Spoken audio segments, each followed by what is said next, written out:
Well,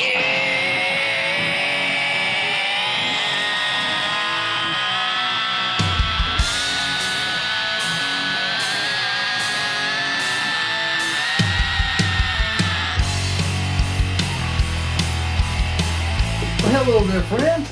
Yeah, welcome back to Griffzilla's Garage. I'm Dr. Griff, and we like to work on car relationships here. And haven't seen a whole lot done on relationship with the transmission filter and the change of it on a Lexus ls430. This 2005 model. So I'm going to walk you through how to do that. This is not a flush. A flush is not the answer to your problems. You gotta take responsibility and take care of your car. A flush will not fix the problem. It will exacerbate the problem. And that is not good.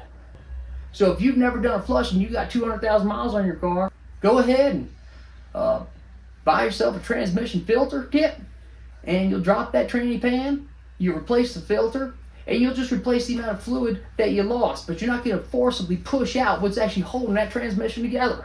Because remember, you gotta take care of the car. The car don't take care of you. All right, we're back here to go ahead and get the relationship cleaned up between the transmission filter, the rest of the car, and the owner. So we'll go ahead and we'll drain this tranny fluid bolt first. All right, just ease up on a little bit.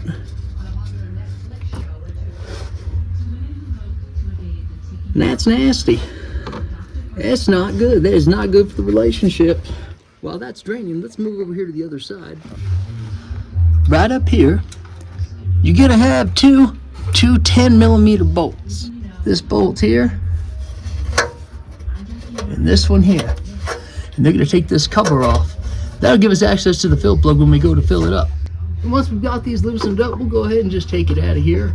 It can seem a little stiff. What you want to do is just rotate it down from the part that's most forward to the front of the car. Rotate that down, and then kind of just pull it out. If you try to just pull it straight out, it's gonna bind up. When you go back in, just like this, slides right up. You try to just pull it straight out though, it don't want to come. All right, we're gonna want to go ahead and pull this shield off here so we can get to the front bolts with that trans pan when we go ahead and get to it.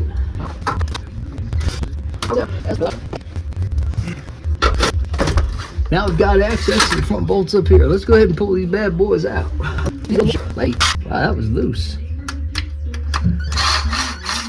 Seems like the last person that didn't put the bolt in, didn't put this bolt in, left a lot of these loose. Well, geez, no wonder we got problems. We got loose bolts here. It's a part of the foundation of the relationship with this car. This brace here is going to be on our way. We'll need to go ahead and move it. So the bracket's removed.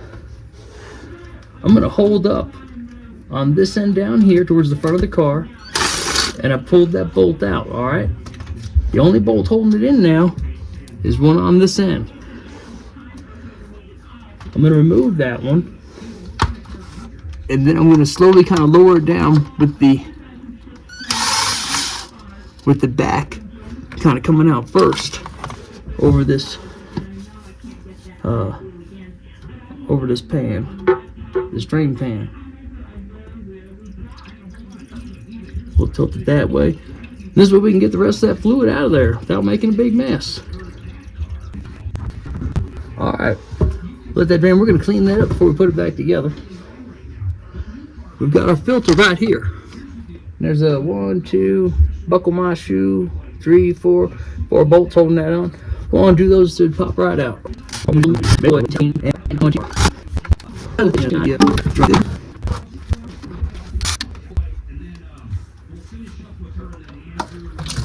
we go. There's an O-ring in here. Don't forget about that. You'll want to replace that with the new kit. All right, we're going to want to clean this off. If it's not clean, it's not going to seal.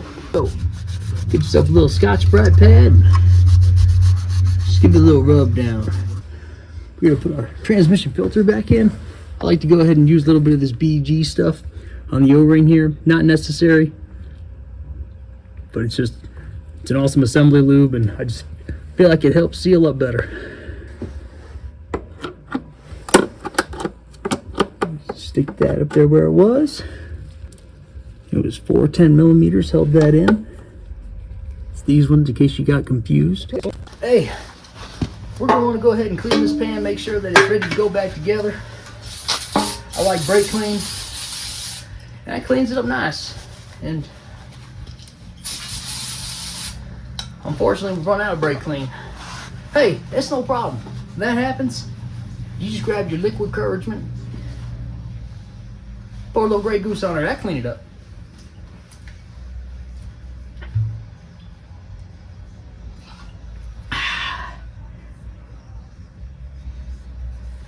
There we go. Oh yeah. And that's kind of therapy I'm talking about. When all else fails, turn to the bottom. And we got our magnets we want to put back in here. They got little spots in here. I think you all can see this. Little Grey Goose cleaned it up nice. Go in the corresponding spots. You can use a gasket on these guys, or you could use the right stuff. And they call it the right stuff for a reason. It's the right stuff. Smooth that out. Get a nice even seal on here. And before we put this back up, we're going to want to go ahead and make sure that we got the, we're going to go ahead and make sure that the transmission side is nice and clean, because even if you just have one little dribble of the tranny fluid coming through, it will not hold. Put it where it needs to be. Oh, that's nice. All right, before that hardens up, let's go ahead and get it on the car. To make sure that this, at the bottom of the transmission is where the gasket maker is going to sit, is nice and clean and dry. We've already got the gasket maker, the right stuff on our pan. We're just going to stick it straight on up here. Try to line up the holes while you do it. Go ahead and get yourself your 10mm bolt. You have it in the socket already. I like to go ahead and put one in at this end, and then put one in at the opposite end on the other side to get it to touch, to barely seat. And then I'll put in the other ones. That way the gasket maker has already made contact on clean surfaces, and it will start hardening up and prevent any future leakage. I got those two started. If you're comfortable with the impact gun, you can go ahead and start trying to just not put them all the way tight, but start zipping them in there a little bit. Remember, it's easy to strip these, so you want to just go nice and slow, and oh, they caught. That's good. And we're not going to make them all the way tight till we got them all in. We're just seating them all. Torque spec. I like to go in a crisscross pattern from the middle out. Whoop, that's torque, torque, torque, torque, torque, torque, torque, torque. Y'all probably tired of hearing me say torque. I'll just fast forward through that whole part. All right. Like I said, we wipe off the edges if we have any excess gasket maker, because it just looks trashy if you do. We don't want that. All right. To fill this, you're gonna want to go ahead. And that cover we took off in the very beginning. This is a 15/16, and that's what you're going to use. You're going to loosen that up, take that out, all right? Phone wrench on there. I'm not sure Pittsburgh won't work, but you could try it. Bust it loose. This is going to be where we fill it up.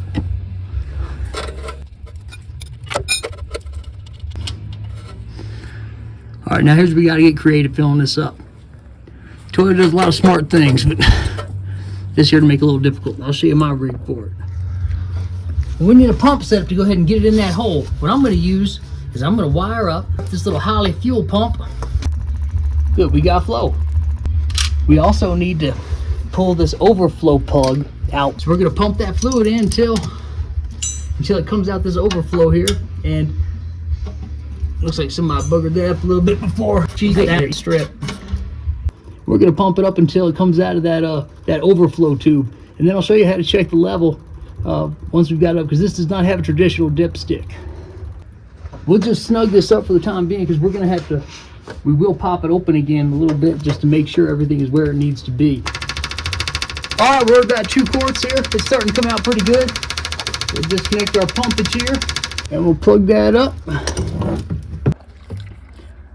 Guys, if you don't have the scan tool to run through, it's not necessary.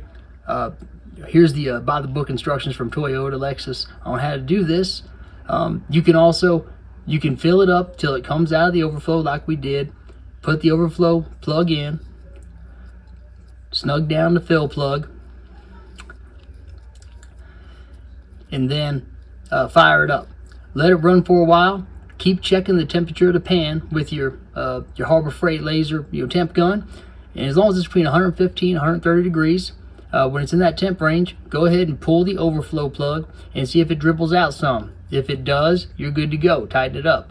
If it doesn't, go ahead and pull the fill plug again. Pour some until it starts dribbling out. When it does, you're good to go. And hey, this relationship's off to a great start.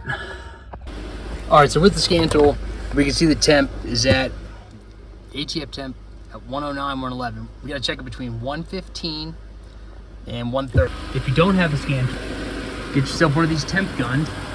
Oh yeah, so right about here we got the same reading. So if you're doing it this way, so that tail shaft area, that's an okay area to check. It's really close to the scan tool temp, and so is right about here. And that's where I would go with. So in just a minute, we're gonna pop open the overflow plug and see if we have good flow out of there. It should just be trickling out. You want to see just a little bit of flow?